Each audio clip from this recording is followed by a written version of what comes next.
Cuidado com as figuras de autoridade que você coloca na sua vida. E você nota isso aqui. Ela começa, já no início do livro de 1 Reis, que é quando vai contar a história de Salomão, ela começa a ter um papel de proeminência que não era próprio dela enquanto rainha naquela época. Ele não só não atendeu a mãe dele, como a repreendeu e a colocou no lugar dela. E embora a Bíblia diga que nós devemos honrar pai e mãe, a Bíblia coloca limites nisso.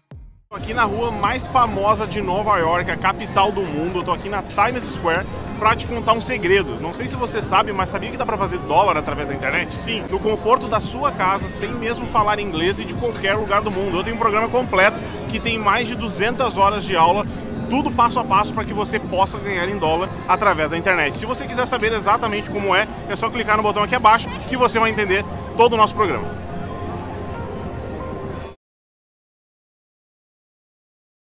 Ter essa responsabilidade, senão você vai passar a cagada adiante, né? E com uma coisa interessante, muitas vezes, para você não repetir o modelo, você terá que fazer algumas rupturas de autoridade. Cuidado com as figuras de autoridade que você coloca na sua vida. Então, vou pegar o Salomão. Vamos pensar um pouquinho sobre que tipo de mãe a Batseba deve ter sido. Muito possessiva. Não é? Ela deve ter usado várias vezes, porque quando ela teve o problema, que ela engravidou do primeiro que morreu, ela foi falar com Davi, olha, eu tô grávida. Imagina a cabeça dela. A Bíblia não diz isso diretamente, mas nas entrelinhas a gente pode ler. As acusações. Olha que eu tava quieta lá tomando meu banho, você que me chamou. Não, você que me seduziu. Esse DR deve ter tido entre ela e Davi. Perdeu o filho. Ela deve ter virado para Davi e falou assim, por sua culpa, meu menino morreu. Não, foi por sua culpa. Quando Salomão nasceu, a tendência psicológica, estou falando tendência, não é um determinante porque eu não estou com a bola de cristal aqui para saber os detalhes dessa história, mas a tendência é, às vezes, quando a mãe perde um bebê, e pelo que tudo indica, o outro era o primeiro filho de Batseba, ela não tinha filho com Urias, então a mulher perde o bebê. Quando nasce o segundo, a tendência é ela se apaixonar pelo segundo e o medo de acontecer com o segundo o que aconteceu com o primeiro, repito pessoal, são tendências, tá certo? A tendência é que ela super proteja esse segundo filho. Sim. Alguns psicólogos, quando vão trabalhar com mães que perderam o primeiro bebê e tem um segundo pouco tempo depois, é trabalhar para que ela não abafe esse segundo com amores e cuidados compreensíveis, porque ela tem medo de perder. Ela não quer de novo a dor do luto. Então ela pode se tornar uma mãe possessiva, uma mãe daquela que protege, que determina os caminhos e tudo mais, e etc. E você nota isso aqui. Ela começa, já no início do livro de 1 Reis, que é quando vai contar a história de Salomão, ela começa a ter um papel de proeminência que não era próprio dela enquanto rainha naquela época. Ela que foi lá em Davi, olha, você não prometeu que Salomão ia ser o seu filho, o rei? Faça alguma coisa. Olha, Adonias está lá se proclamando rei. Ela que fez todo o arranjo político do palácio para poder Salomão assumir o trono. Ou seja, ela tomou a frente. Essa mulher é um problema, né? Não. Cara, o que ela gerenciava ali... Ela gerenciava tudo ali. E aí ela pega e põe o filho dela no poder. E você já viu essas situações, até filme Game of Thrones tem Nossa, exemplos Game of Thrones disso, é só né? isso, né? Exatamente. Tá lá a mãe manipulando o filho e tudo mais. Não seria bom para a monarquia de Israel. Aí a próxima coisa que ela faz é quando o Adonias, ele vai lá e pede para não morrer. Salomão fala, eu vou te poupar. Eu vou te poupar. Aí ela chega, depois, o Adonias vai procurar quem? A própria Batseba. Interessante o Adonias ter pedido a Batseba para tinha influência política. Para ficar com a esposa do pai, com a sunamita. Aí a Bíblia diz aqui, eu posso ler? Olha, diz aqui, que o Adonias vai e fala com a Batseba, né? Então Batseba foi até o rei Salomão para falar-lhe a favor de Adonias. O camarada era um mau caráter e ela foi lá. O rei se levantou para recebê-la e inclinou-se diante dela. Depois se assentou no trono e mandou pôr uma cadeira para sua mãe, e ela se assentou à sua direita. Olha o poder, olha a influência dela. Então Batseba disse, pequeno favor lhe faço. Pequeno um caramba, ela estava pedindo um negócio que era completamente errado. E peço que não seja recusado. Olha a chantagem emocional. Eu sou sua mãe. Você pode ser o rei, mas eu ainda sou sua mãe. Pode pedir minha mãe, porque não recusarei um pedido seu. Batseba disse, peço que Abissaque, a sunamita, seja dada por mulher a Adonias, seu irmão. O que ela estava pedindo era a sentença de morte do próprio Salomão. Porque, em primeiro lugar, se Salomão permitisse aquele casamento, ele estaria indo contra as leis de Moisés, que por sua vez tem Deus como autor. Deus falou que o incesto era abominação ao Senhor. Está lá nas leis do Moisés, Levítico. Um homem, Deuteronômio melhor dizendo, um homem não pode ter por mulher a esposa do seu pai, mesmo que o seu pai tenha morrido. Você não pode se casar com a viúva do seu pai. Isso é incesto.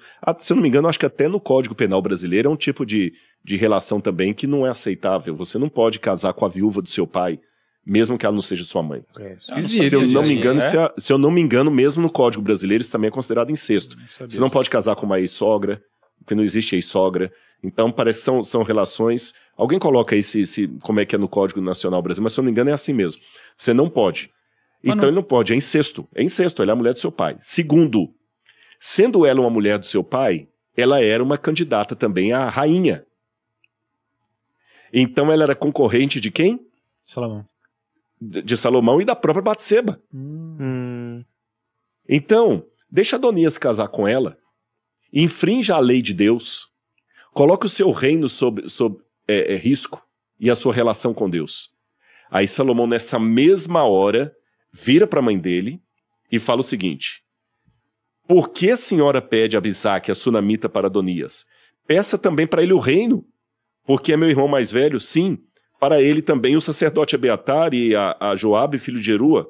E o rei Salomão jurou pelo Senhor, dizendo, que Deus me castigue se Adonias não falou essa palavra contra a sua própria vida. Olha, mãe, só desculpa. Ele não só não atendeu a mãe dele, como a repreendeu e a colocou no lugar dela. E embora a Bíblia diga que nós devemos honrar pai e mãe, a Bíblia coloca limites nisso. Então, por exemplo, estamos falando de maldição hereditária.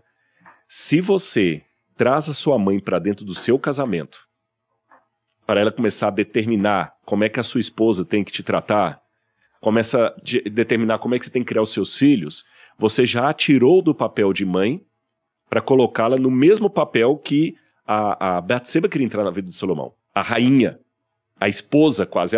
O fato dela sentar do lado dele, quem sentava ali seria a esposa dele. Isso é uma questão psicológica também. Não é a mãe que senta do lado do trono do rei, é a esposa. Tem uma semiótica. Como ele não tinha nenhuma esposa ainda, a semiótica, ela vai e assume esse papel. Daqui a pouco ela ia escolher a esposa para o filho, ela ia escolher isso para... Então, para quebrar as maldições hereditárias, entre as coisas que nós falamos, você também tem que desautorizar algumas figuras de autoridade que você coloca na sua vida. Sabe? Porque às vezes, não estou falando que seu pai e sua mãe são ruins, mas às vezes pelo problema mal resolvido dele, ele vai castrar você. Sim. Tem mãe às vezes que não aceita perder o filho para outra mulher. O filho assume aquela castração psicológica que a mãe fez e ele não consegue se dar bem com mulher nenhuma. Porque eu tinha um amigo meu, já falecido, inclusive, que ele tinha uma história interessante. A mãe dele, ela sempre que ele arrumava uma namorada, ela passava mal. E quanto mais certo fosse dando o casamento, ela ia para o hospital, a pressão dela subia, uma série de coisas. Olha. Ele só conseguiu se casar com uma que a mãe arranjou para ele, que ele não gostava da menina, e que era igualzinho à mãe. E ele foi infeliz. Mas toda vez que ele arrumava uma namorada, a mãe passava mal. E ele morava com ela, já estava passando dos 40 anos, não conseguia casar por causa disso. Não. Mas você tem entendeu? Um cara aí que tá por aí, tipo, não consegue Mais ou casar menos, nem a pau. O cara tá, né? Quantos anos, Kaique? Eu acho que tá aqui, bateu o quê? 11, já 12? Então vamos resolver isso. Vamos resolver isso aqui. Tem muita coisa, cara. Tá no to-do, né? Tá Olha, no to-do, exatamente. Não quer dizer que é o seu caso, mas em muito... Mas eu não tô na casa da minha mãe, tá? Só pra deixar claro. Mas vou te tranquilizar com uma situação do próprio Freud. O Freud dizia que muitas vezes o charuto era a reminiscência do seio feminino. Por isso que os caras gostavam de ficar chupando charuto ali, aquela coisa. Entendi. E os alunos do Freud em Viena o viram um dia fumando um baita de um charuto e questionaram: mas o senhor não falou que o charuto é uma semiótica do seio da mãe? Ele falou assim: não, o bom psiquiatra é aquele que sabe definir os momentos em que um charuto é tão somente um charuto. Então há momentos que estar solteiro é simplesmente estar solteiro, mas há momentos que sim, você não conseguiu quebrar uma maldição hereditária por causa que você não ainda desautorizou algumas figuras castradoras que estão na sua vida impedindo o seu sucesso, o seu crescimento. Pode ser um filho às vezes, pode ser um filho, pode ser um amigo. Pra gente